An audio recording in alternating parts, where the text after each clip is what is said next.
वारन अदम एतमाद जे साईं अशफाक के हवाले से वेही वोट कयो जिन हाजन साईं के हक़ में वेही वोट कयो ऐं बख़ूबी हिकु हिकु पनो हिकिड़ी हिकिड़ी शइ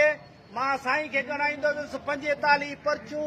ऐं पर्चियूं बि नंबर वार हलायूं अथऊं हिकिड़ी ॿ टे विचो वारी बि न हलायूं अथऊं हिकु हिकु वोट असां जेके वोटर लिस्ट हुई उहा असां टिक कंदा विया आहियूं उन जी हिकिड़ी कापी असां साईं हाजन सियाल खे बि ॾिनी आहे हिकिड़ी कापी साईं अशफाक अहमद खे बि ॾिनी आहे बख़ूबी असां अॼोके रिज़ल्ट मां साईं वारनि खां बि तव्हां व्यूज़ वठी सघो था साईं खां बि साईं अलीगुल खां बि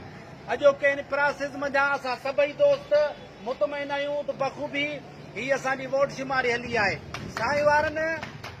मां हीअ अनाउंस कंदुसि पंहिंजे तरफ़ खां छो जो मूं साईं सां वाइदो कयो हो त अॼोकी जेका हीअ रिज़ल्ट आहे हीअ रिज़ल्ट असां अनाउंस हिते कंदासीं पर जेकॾहिं तव्हांखे हिन में आइनी तौर ते या कहिड़े बि हवाले सां के मुंझारा हुजनि त तव्हांखे अपील जो हक़ असां ॾियूं था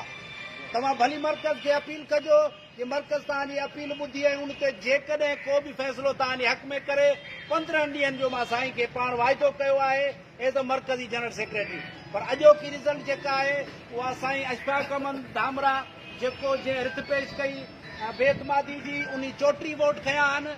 माना बेतमादी जी रिथ जे हक़ में जेको आहे चोटी वोट विया आहिनि ऐं एतमाद जे हक़ में माना साईं हाजन सियाल जे हक़ में 11 वोट कया आहिनि लिहाज़ा अॼोकी जेका ही बेतमादी जी रिथ हुई उहो साईं अशफाक अहमद धामरा साहिब जिन सम्झो चोटी वोट खणी कामयाबी हासिल कई आहे इहा तव्हां सभिनी दोस्तनि जी महिरबानियूं सभिनी दोस्तनि खे मुबारकूं ऐं इन उमेद सां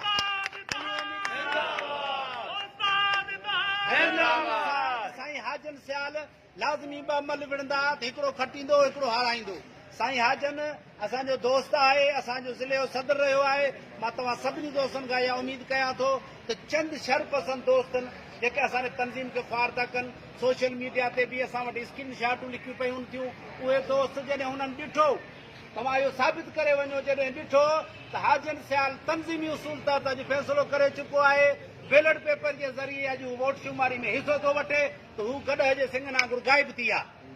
केरु हिते कोन बीठो आहे तनज़ीमी माण्हू बीठो आहे जेको तव्हां सां गॾु बीठो आहे थियो मां साईं खे सलाम थो कयां अवां दोस्तनि खे बि गुज़ारिश आहे त साईं सां उहो रवैयो रखिजो जेको तव्हांजो उस्ताद जो रवैयो आहे जेको तनज़ीम जो उसूल आहे जेको आइन जो उसूल आहे अवां सभिनी दोस्तनि खे साईं अशफाक खे साईं खे सभिनी खे लख लख मुबारकूं त अॼोको प्रोसेस ख़ैर ख़ूबी सां असां उस्ताद हुजण जो सबूत ॾिनो आहे उस्ताद तनज़ीमी असां उन ई मरहले में हली करे असां अॼोके मरहले खे आइनी तौर ते पंहिंजे पाए तकमील ते पहुचायो आहे